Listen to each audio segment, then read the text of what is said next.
আজ পাবনা জেলার শান্ত স্নিগ্ধ গ্রাম শারীরভিটা যেন পরিণত হয়েছে উৎসবের নগরীতে। দীর্ঘদিনের অপেক্ষার পর গ্রামবাসীর স্বপ্নের নৌকা শারীরভিটা এক্সপ্রেস আজ প্রথমবারের মতো পানিতে নামলো।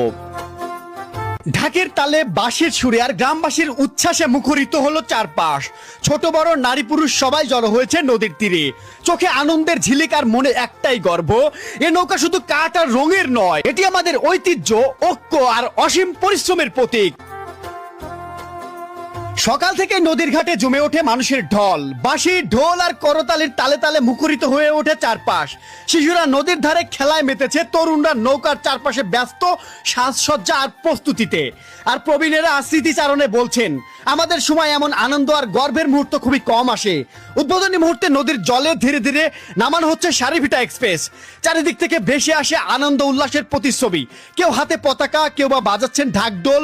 গ্রামবাসীর চোখে মুখে ফুটে ওঠে গর্ব আর আবেগের প্রতিচ্ছবি। স্থানীয়দের বিশ্বাস এই নৌকা শুধু বাইরের প্রতিযোগিতা জয় ছিনিয়ে আনবে না, এটা শারীরভিটার নাম ছড়িয়ে দিবে সারা বাংলাদেশে, তুলে ধরবে তাদের ঐতিহ্য, সংস্কৃতি ও একতার বার্তা। আজকের এই উৎসব প্রমাণ করেছে যেখানে আছে ঐক্য, যেখানে স্বপ্নকে বাস্তবে রূপ দেওয়ার শুধু সময়ের ব্যাপার।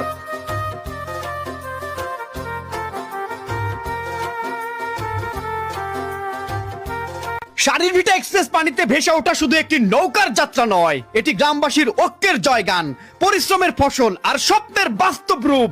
আজকের এই দিন প্রমাণ করেছে একসাথে চাইলে অসম্ভব বলে কিছু থাকে না। শারীরভিটা আজ লেখে রাখলো তাদের গৌরবময় ইতিহাসের নতুন অধ্যায়। সাথে থাকুন।